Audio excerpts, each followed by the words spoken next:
Saint-Jacques, c'est plein de développement cette année. Là, Oui, c'est une grosse année, effectivement. Après André Légaré, que c'est un gros projet dans le parc industriel. Là, il y a maintenant 2 stations de service, le McDonald's, le Tim Hortons. Le Carrefour giratoire. Fait que ça n'arrête pas. Une bonne année pour Saint-Jacques. Ah, c'est une superbe année pour Saint-Jacques. D'ailleurs, c'est déjà très avancé. M. Légaré me disait cette semaine que probablement à la mi-septembre, tout devrait être terminé. Donc, j'ai l'impression qu'on va voir du terrassement s'effectuer avant longtemps. Ah, c'est bon. Puis là, ben, c'est le Tim Hortons avec le dépanneur... c'est quoi? Le magasin. Puis les pompes Esso. Le service Esso du groupe Arnois. Ben ça, c'est déjà commencé. Ils ont démoli les maisons qu'il y avait à démolir. Ils ont fait le terrassement là, pour préparer la première phase qui est de couler le solage. Et ça devrait commencer dans le milieu de la semaine prochaine. C'est un beau projet de 2 millions de dollars qui s'amorce aussi à Saint-Jacques. Et on est très heureux de ce projet-là aussi. De l'autre côté de la rue, ben, ça va être station-service aussi avec un McDonald's. Exact. Oui, c'est un autre gros projet de 3,5 millions cette fois-ci.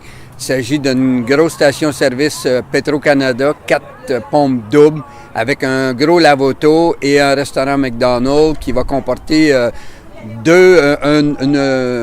service à l'auto double, parce que chez McDo, ils pensent qu'à cause du trafic qu'il y a sur la 158, ça devrait être une bonne partie de leur achalandage va aller au service à l'auto.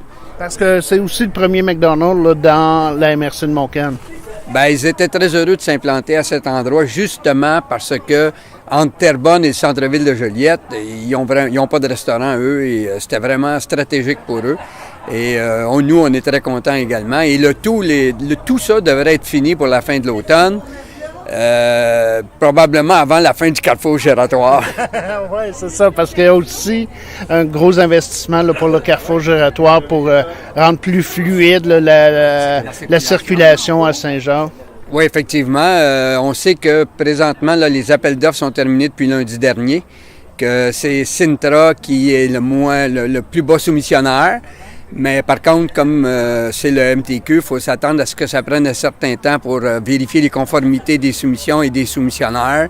Et puis, avant de donner le go au projet, j'ai l'impression que si ça commence cet automne, ça va se terminer au printemps prochain. OK. Bien, c'est bon. Fait qu'on lâche pas le développement à Saint-Jacques.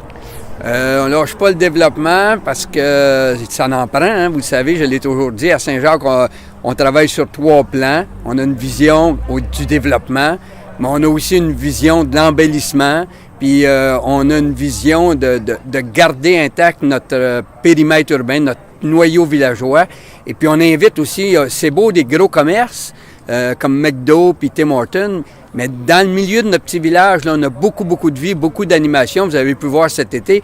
On a de la place pour des commerces de proximité, un magasin de chaussures, un petit resto qui nous offrirait de la nourriture avec les produits locaux, des trucs comme ça. Venez quand même encourager nos commerces qui sont dans le milieu villageois. En même temps, vous allez découvrir un super beau village très fleuri. Oui, puis il y a le patrimoine qui est assez constant et assez populaire là-bas. Oui, effectivement, puis on y prend soin. On y prend soin, puis on veut le garder encore très longtemps, puis on va l'améliorer. Bien, bravo, puis bonne suite pour Saint-Jacques. Bien, merci.